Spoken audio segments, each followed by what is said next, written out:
Hello, I'm Claire from Angelicscalliwags, where I write about my homeschool journey with my 5 children.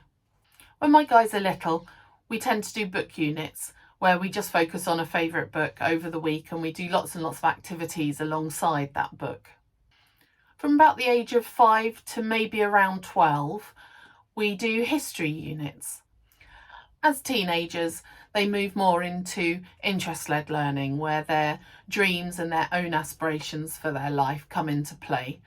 At this point, I tend to take a step back because, to be honest, that's where all the magic happens. When the children were younger, I would always sit beside them, I would do the activities beside them, and I join in with all of their learning, and it was so much fun. In fact, when I look back over our homeschool journey, it's those history units and working alongside my children that hold the fondest of memories for me. History units are so useful and contain almost every subject under the sun, from history, obviously, and geography, all the way through to art, textiles, leadership studies, critical thinking, science, inventions. There's literally, you can stuff everything you want into a history unit. With a unit study, it's all hands on deck. As Dad joins in, Granny joins in, the butcher down the road joins in, and we all have so much fun together.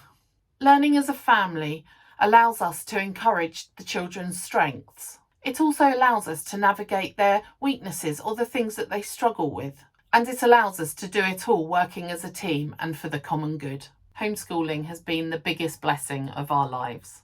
And I'm so grateful that we were led to do it right from the start. I'm so grateful that I get to have 16 years of pouring myself into each child.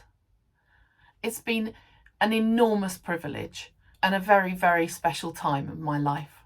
One of the biggest features on my blog, Angelicscalliwags Homeschool, has been the sheer volume of hands-on activities that we've done over the years. If you go to my blog, you won't find children dressed all pristinely. You won't find a home that is perfectly decorated, organised, or indeed tidy. And you won't find tips on how to increase productivity. What you will find, however, is lots and lots of hands-on activities. I have started this channel with the hope that perhaps it will help other mums and dads out there who wouldn't naturally gravitate towards doing hands-on activities with their children. I want to show you how easy it is, how simple it is. I want to show you that you don't need to be afraid of the mess. You don't need to be afraid they won't turn out brilliantly. Many of ours didn't turn out brilliantly, but there was an awful lot of learning that went on in the process. So let's take this journey together and make lots of memories that will last a lifetime and beyond.